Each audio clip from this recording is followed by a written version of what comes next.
മുസ്ലിം ലീഗ് വെങ്കിടങ്ങ് പഞ്ചായത്ത് കമ്മിറ്റിയുടെ നേതൃത്വത്തിൽ ഭാഷാ സമര അനുസ്മരണ യോഗം സംഘടിപ്പിച്ചു. Panchayat committee president PM Muhsin ഉദ്ഘാടനം ചെയ്തു.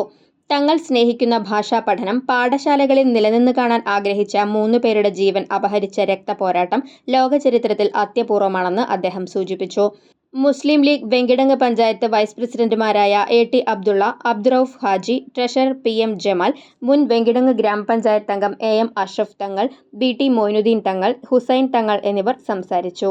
നിയമസഭയിൽ ബഹുമാന്യനായ CH മുഹമ്മദ് കോയ മോഹാലസ്യപ്പെട്ടുകൊണ്ട് അവിടെ ഉണ്ടായിരുന്ന മുഖ്യമന്ത്രിയോട് പറഞ്ഞു, മലപ്പുറത്ത് നിന്ന് അടിച്ചു വീശുന്ന കാറ്റിന് മനുഷ്യന്റെ മാംസത്തിന്റെ ഗന്ധമാണുള്ളത്. KPM മജീദ് എന്ന് പറയുന്ന അന്നത്തെ നിയമസഭയിലെ MLA വാച്ച് ആൻഡ് വാർഡ് തട്ടിയിട്ടിട്ട് പറഞ്ഞു, താങ്കൾക്ക് പോകാം, താങ്കൾ ഉന്നയിക്കുന്ന പ്രശ്നങ്ങൾക്ക് ഇവിടെ പരിഹാരമില്ല. ചോര പുരണ്ട ആ ഷർട്ടുമായിട്ടാണ് അന്ന് നിയമസഭയിലേക്ക് KPA മജീദ് എത്തിച്ചേർന്നത്. അല്ലാഹു മജീദ് റഹ്മാൻ കുഞ്ഞിപ്പമാർക്ക് അർഹമായ പ്രതിഫലം നൽകി. 2 ലോകത്തും അല്ലാഹുവെ അവരുടെ സന്താന പരമ്പരകളെ ഈ ഭാഷയ്ക്ക് വേണ്ടി, ഈ സമുദായത്തിന് വേണ്ടി സേവനമർപ്പിക്കാൻ അല്ലാഹുവെ ഞങ്ങളിൽ നിന്ന് വേർതിരിഞ്ഞു പോയ മജീദ് റഹ്മാൻ കുഞ്ഞിപ്പ എന്നീ മുസ്ലിം യൂത്ത് ലീഗിന്റെ പ്രവർത്തകർക്ക് ജന്നാത്തുൽ ഫിർദൗസിൽ ഒരു ഇടം നൽകിക്കൊണ്ട് അല്ലാഹുവെ അവരെ കാത്തു സംരക്ഷിക്കണേ.